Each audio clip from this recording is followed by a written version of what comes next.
O JPB realiza hoje a segunda entrevista com candidatos ao governo da Paraíba que pontuaram na última pesquisa Ibope divulgada pelas TVs Cabo Branco e Paraíba.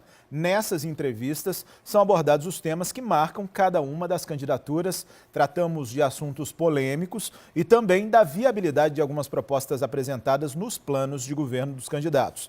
A ordem dos candidatos nas entrevistas foi definida em reunião com os representantes dos partidos. Vão ser 20 minutos no total, sendo o último minuto para as considerações finais. Hoje, o nosso entrevistado é João Azevedo, do PSB. Candidato, muito bom dia, bem-vindo. Seu tempo começa a contar a partir de agora. Candidato, nos últimos 7 anos, o governo atual que apoia o senhor conseguiu diminuir em 20% o número de mortes violentas intencionais. Esse é um dado do Fórum Brasileiro de Segurança Pública, que frequentemente é usado para se comemorar, redução de violência. Mas esse mesmo fórum lembra também que outros crimes violentos aumentaram. Vou dar uns exemplos aqui. Latrocínios, 96%. Roubo de carro, 102%. 14 carros roubados por dia aqui no estado, sem falar de arrastão, invasão de casa, ataque de gangue, explosão de banco. E o que aconteceu ontem, a maior fuga de presos já registrada na Paraíba, e isso num presídio de segurança máxima. E aí eu pergunto ao senhor, o senhor acredita que é possível dizer que a Paraíba está mais segura, usando como exemplo esse número de redução de homicídios, ou só esse número como redução? É importante entender, primeiro, bom dia a todos que nos assistem nesse momento, dizer que como qualquer política pública que existe, que está implementada, existe necessidade de aprimoramento. Isso é óbvio. A segurança pública é uma delas. Nós temos investido maciçamente, o governo que eu represento, comandado pelo governador Ricardo Coutinho, efetivamente implantou uma política que não existia na Paraíba antes de 2012, era com relação à segurança pública. O policial não tinha as mínimas condições de prestar serviço sequer à população. Hoje tem. Essa política, ela teve e obteve resultados favoráveis. Entretanto, há necessidade de aprimoramento, como qualquer política. Não se pode imaginar que tudo está resolvido, evidentemente, a partir daí.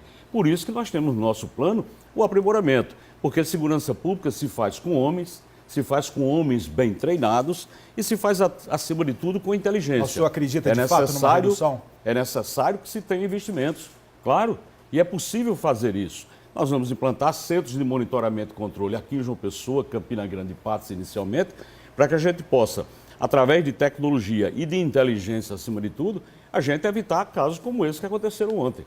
Evidentemente, isso não é se considerar normal, isso é um fato extraordinário que aconteceu e que nós temos que investir maciçamente para que não volte a ocorrer no estado fatos como esse de ontem. Especificamente, rapidinho, especificamente no caso de homicídios, houve uma ação específica do governo, um plano. Só que a gente vê, e o Bruno falou aí, que os números são muito grandes em outros crimes. O senhor pode descrever ações específicas que estão no seu plano de governo para combater esses outros crimes? E criar uma sensação de segurança, porque, de fato, o governo vende a diminuição de homicídios como algo que é maravilhoso, mas esquece de dizer que não, de forma nenhuma. problemas. O governo não vende isso como algo maravilhoso. O governo vende o fato de que é real e que houve uma redução. É o único estado do Brasil que sistematicamente, nos últimos 7 anos, conseguiu reduzir o número de assassinatos a cada 100 mil, a taxa. Isso é real, isso não é fictício. Mas em contrapartida há muito crescimento. Não, o que acontece é que a violência do país cresceu como um todo. Vocês estão tratando como se a Paraíba fosse uma ilha isolada. E não é assim. Existe um crescimento da violência no Brasil como um todo. Aqui nós apreendemos 13 toneladas de drogas. Essas drogas foram fabricadas aqui, produzidas aqui? Não, vieram de fora. Muitas das vezes até de fora do Brasil. E quem cuida das fronteiras? É a polícia do estado da Paraíba? Não, não é assim que funciona. Enquanto a gente não tiver uma política nacional de segurança, enquanto nós não tivermos os órgãos de inteligência dos estados todos interligados, enquanto nós não tivermos investimentos maciços por parte do governo federal no sistema, você vai ter a necessidade sempre disso. E é importante entender que dos 10 estados mais violentos do país, estão todos na região norte e nordeste, e a Paraíba é a grande seção disso.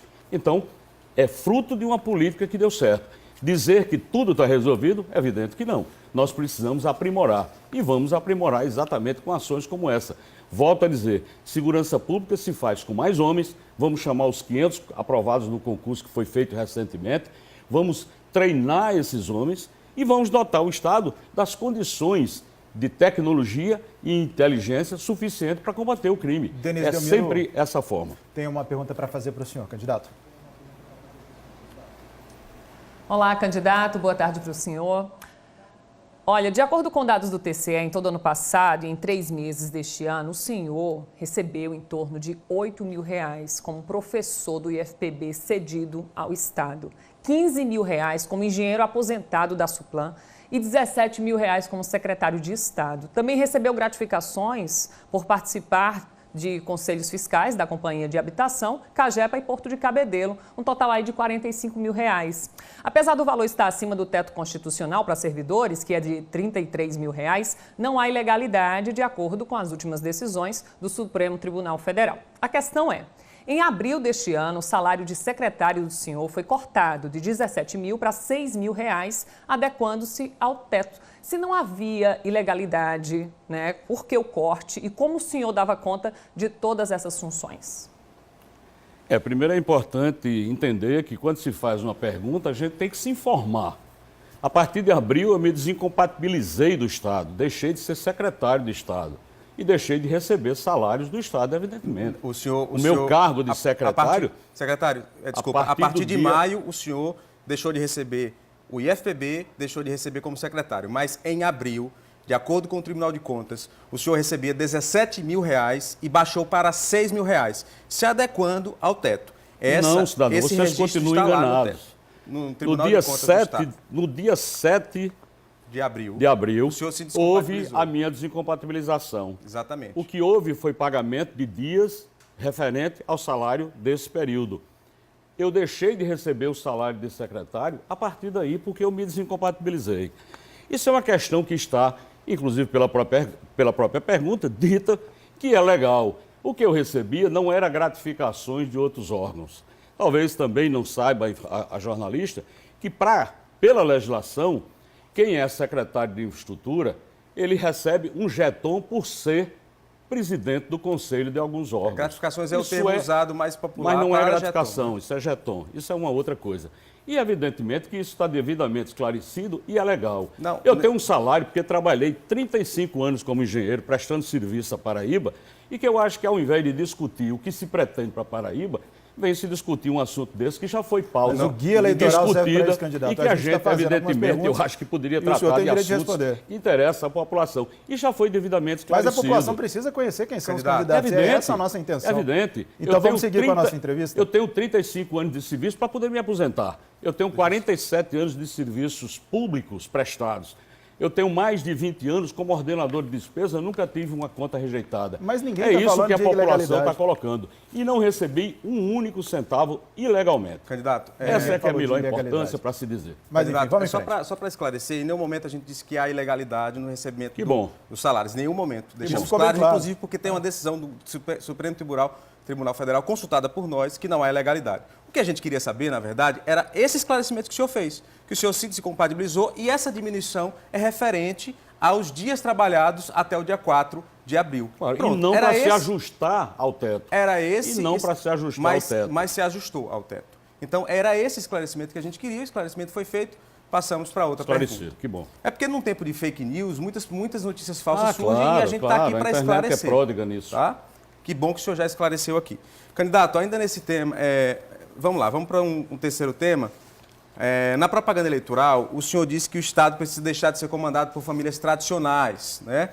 Que há alguns anos comandam a política paraibana. Isso seria um problema no seu ponto de vista. Mas o governador Ricardo Coutinho, o principal cabo eleitoral do senhor, o que foi que ele fez? Ganhou as várias eleições, as últimas eleições, apoiado por todas essas famílias, ou algumas delas.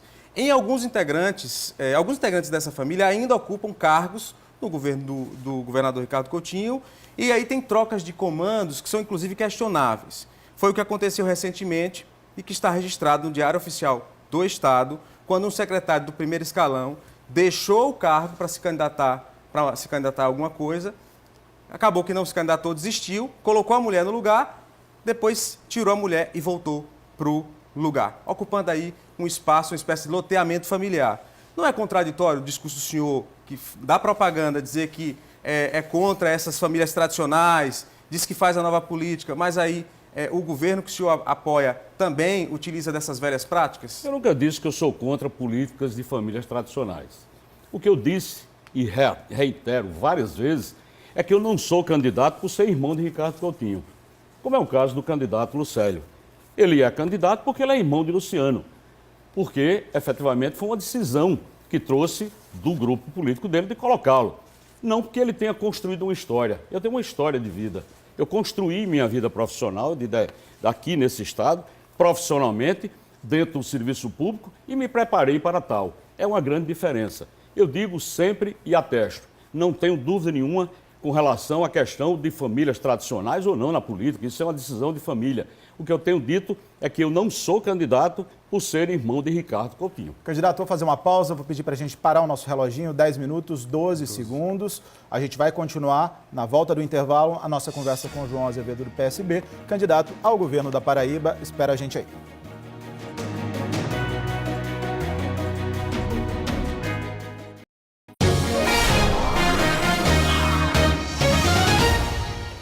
A gente está de volta e continua com a entrevista com o candidato ao governo do estado, João Azevedo, do PSB.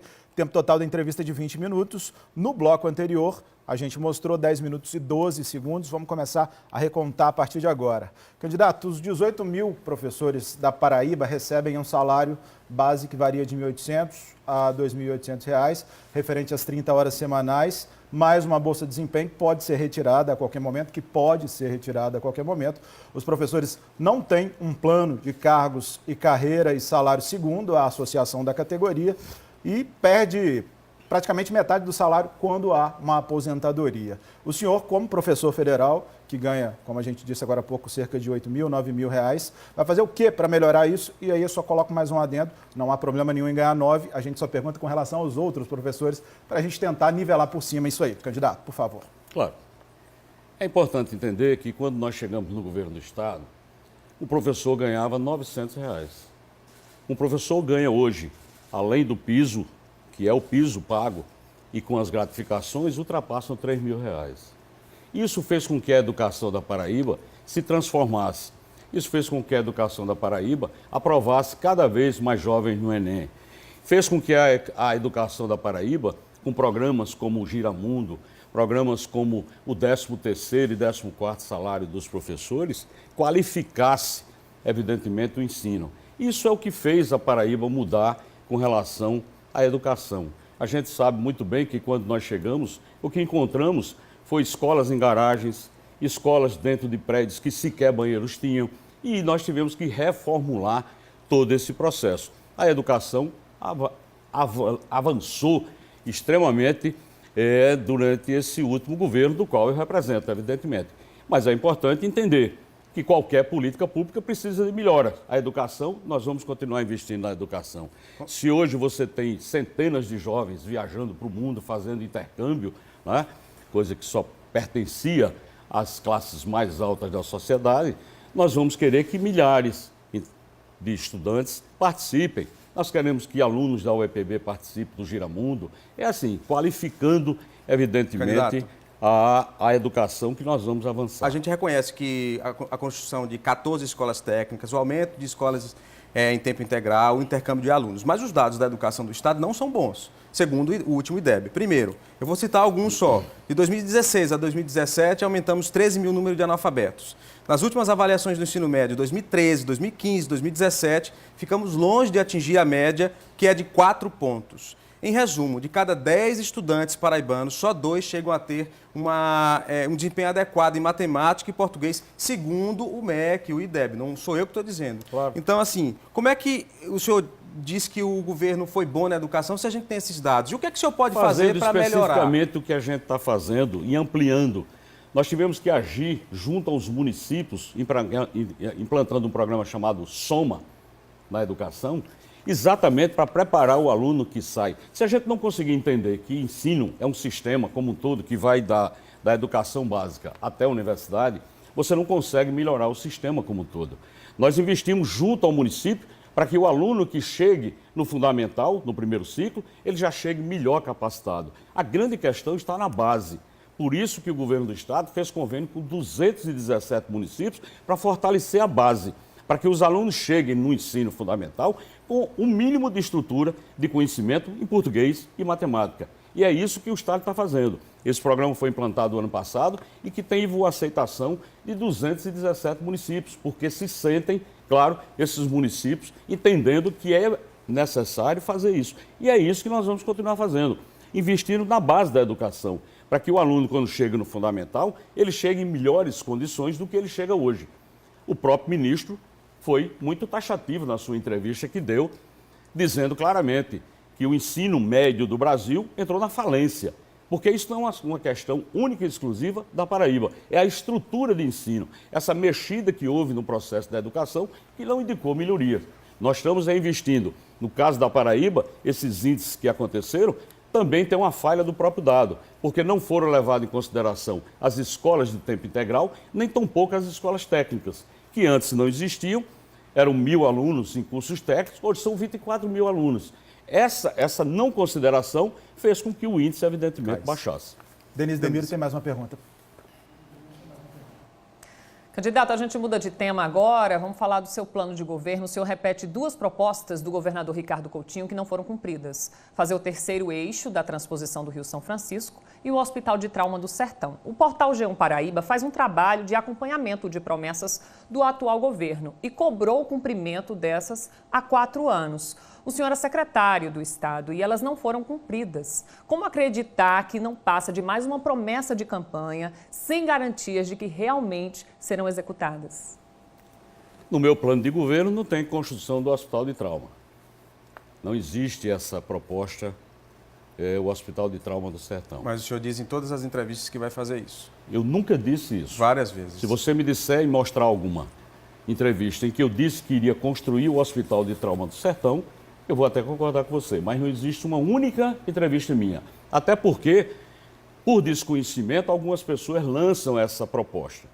A questão é que o Hospital de Patos, de Souza e de Cajazeiras, já existe um serviço de traumatologia dentro de cada hospital. Você vai fortalecer, o que nós vamos então, né? é aprimorar. O que nós vamos é fazer com que esse serviço se torne mais qualificado.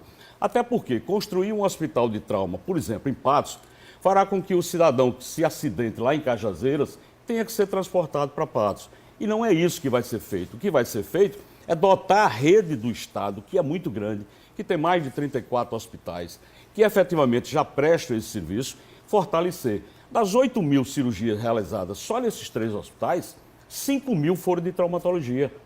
Então o serviço existe, precisa ser qualificado, melhor qualificado, e isso nós vamos fazer. Agora, não há necessidade de construção de um hospital porque você geraria o mesmo problema.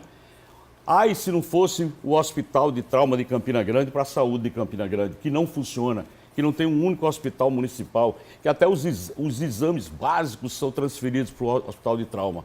Imagine se o Hospital de Trauma de João Pessoa não existisse, que faz o papel hoje de atender a população toda. É essa lógica.